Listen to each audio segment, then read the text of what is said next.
Social media के मेरे दोस्तों, आपको सादर नमस्कार। दोस्तों, आज मैं चर्चा करूंगा गुलामी की। यह बेहद अफसोसपूर्ण और नाराजगी व्यक्त करने का मुद्दा है कि केंद्र सरकार का वित्त मंत्रालय हमें भाषाई गुलाम बना रहा है। अच्छा, मैं ऐसा क्यों कह रहा हूं? आइए इसे थोड़ा तस्दीक से और सिलसिलेवार तौर पर समझते हैं। किसी भी राष्ट्र की पहचान में दो चीजें प्रमुखता से होती हैं। एक तो उसका झंडा यानी कि ध्वज, और दूसरी होती है उसकी भाषा।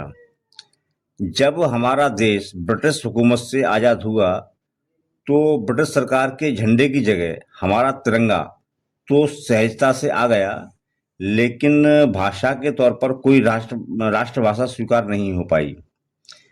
इस मामले में दोस्तों, प्रतिस्पर्धा अंग्रेजी और हिंदी भाषा में ही बनी रही। गांधी जी से लेकर दूसरे वरिष्ठ नेतागण भी यही चाहते थे कि भारत की राष्ट्रभाषा हिंदी बने, लेकिन कुछ राज्य जहां हिंदी कम बोली और समझी जाती थी, वे राज्य हिंदी के विरोध में आ गए।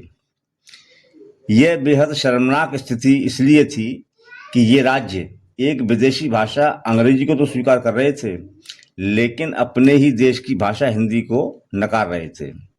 मित्रों, आप ये जानते ही होंगे कि संविधान लागू होते ही हिंदी को देश की आधिकारिक भाषा का दर्जा तो मिल गया था, लेकिन यह भी तय किया गया था कि आगामी 15 साल यानी कि 1965 तक हिंदी और अंग्रेजी दोनों सरकारी कामकाज की भाषा बनी रहेंगी।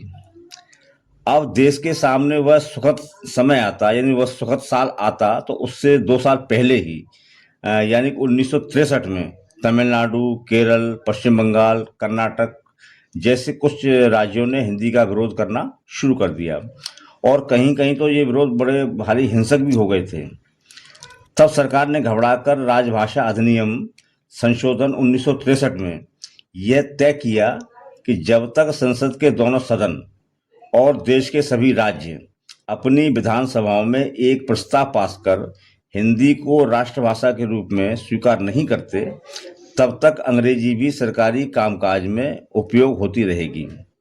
और दोस्तों, यहीं से और बल्कि तभी से यह स्थिति है मित्रों कि हिंदी राष्ट्रभाषा नहीं हो पा रही है।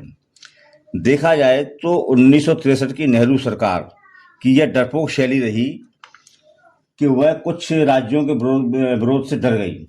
वह विरोध का डटकर मुकाबला करती और मसले को लेकर सुप्रीम कोर्ट जाती, तो मुझे लगता है कि उसी समय हिंदी को राष्ट्रभाषा का दर्जा मिल गया होता। खैर, चलिए, अब जो हुआ सो हुआ।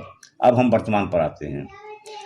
वर्तमान में हिंदी हमारे देश की सिरमौर भाषा बनी हुई है। भारत की पहली और विश्व की तीसरी भाषा है हिंदी।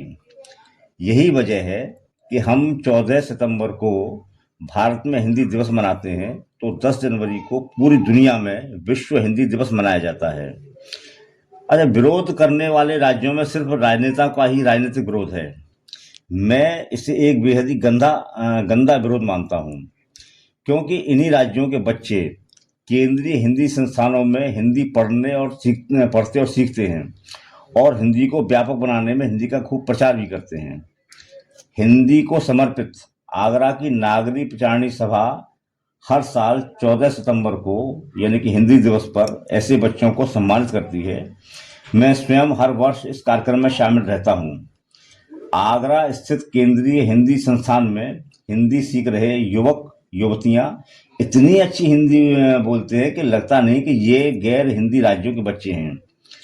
नागरी प्रचारणी सभा के मंत्री डॉक्टर चंद्रशेखर शर्मा इस आयोजन का बड़े ही मनोयोग से प्रबंध करते हैं, और वे साधुवाद के पात्र हैं। बहरहाल, मैं अब उस मुख्य मुद्दे पर आता हूं कि वर्तमान की केंद्र सरकार हमें भाषाई गुलाम बनाने पर क्यों तुली हुई है। तो दोस्तों, मैं हमेशा राजनीतिक तौर पर भारतीय जनता पार्टी की इस बात के लिए सराहना करता रहा हूं कि हिंदी भाषा को लेकर इस पार्टी में कुछ ज्यादा आदर भाव रहा है। भाजपा के अटल बिहारी वाजपेयी ने ही यूएनओ में यानी कि संयुक्त राष्ट्र में पहली बार अपना भाषण हिंदी में दिया था। वर्तमान में बतौर प्रधानमंत्री नरेंद्र मोदी भी हिंदी को ठीक ठीक आदर सम्मान देते हैं। वे संसद में हिंदी में बोलते हैं और विदेशों में भी हिंदी में ही बात करते हैं। गृह मंत्री अमित शाह भी हिंदी के प्रबल समर्थक और प्रचारक हैं। उन्होंने यह सच ही कहा है कि संस्कृत भाषा हिंदी सहित कई क्षेत्रीय भाषाओं की जननी है। तो सवाल यह उठता है दोस्तों कि केंद्र सरकार में जब हिंदी के इतने बलशाली समर्थक मौजूद हों तो इसी केंद्र सरकार का वित्त मंत्रालय ऐसा फरमान क्यों जारी करता है जो हमें भाषाई गुलाम बनाता हो। दोस्तों, इसी मई 2025 में वित्त मंत्रालय की ओर से जीएसटी ट्रिब्यूनल के लिए आदेश जारी किया गया है कि ट्रिब्यूनल में अपील सिर्फ अंग्रेजी में ही दाखिल हो सकेगी, हिंदी में अपील नहीं सुनी जाएगी। इस पर तभी ध्यान दिया जाएगा जब इसका सत्यापित अनुवाद अंग्रेजी में प्राप्त होगा। अब आप ही सोचिए मित्रों, ये आदेश या फरमान हमें भाषाई गुलाम बनाए रखने की कोशिश है या नहीं। मुझे लगता है कि हमारी वित्त मंत्री जो निर्मला सीतारमण है वो अंग्रेजी बोलती हैं, तभी वित्त मंत्रालय ऐसा आदेश जारी कर सका है। सर्वोच्च न्यायालय जहां सारे काम अंग्रेजी में होते रहे हैं और अभी भी हो रहे हैं, इस सुप्रीम कोर्ट ने भी हिंदी के प्रति यह आदत दिखाया है कि अब फैसलों का हिंदी अनुवाद भी दिए जाने की व्यवस्था की गई है। अब तक 37,000 से अधिक फैसलों का हिंदी अनुवाद हो चुका है और ये काम अभी भी जारी है। हिंदी में जरह भी सुप्रीम कोर्ट में की जा सकती है। तो ये सब देखकर बड़ी मायूसी होती है कि जब इस स्तर तक हिंदी के प्रति प्रेम और सम्मान बढ़ रहा हो तो वित्त मंत्रालय ने जीएसटी ट्रिब्यूनल के लिए ऐसा आदेश जारी क्यों किया है।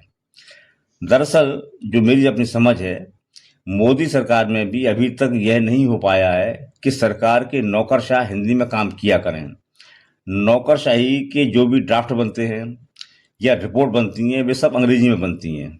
संसद में पेश होने वाले विधेयक हों या अध्यादेश हों वो अंग्रेजी में ही आते हैं। सरकार जो भी पत्राचार बाहरी मुल्कों के साथ करती है वह अंग्रेजी में करती है। तो इस तरह हम देख और समझ सकते हैं कि भाषाई गुलामी सरकार की मानसिकता में अभी भी बनी हुई है, जबकि मोदी सरकार को इस भाषाई गुलामी से अब बाहर निकलना चाहिए। और इसीलिए जीएसटी ट्रिब्यूनल जैसे आदेश हम पर थोपे जाते हैं। हिंदी जीवन के हर उपयोग के लिए पूरी तरह समर्थ भाषा है, यह कई बार प्रमाणित हो चुका है। आगरा के ही डॉक्टर मुनीश्वर गुप्ता ने अपनी मेडिकल की पूरी पढ़ाई हिंदी में करके और अपना शोध ग्रंथ हिंदी में लिखकर यह प्रमाणित किया है कि हिंदी कहीं भी कमज़ोर नहीं है। तो केंद्र सरकार से अब ये अपेक्षा की जाती है कि वह जीएसटी ट्रिब्यूनल में हिंदी को भी जगह दे, वहाँ अंग्रेजी की अनिवार्यता को ख़त्म करे। इस चर्चा में फिलहाल मित्रों इतना ही।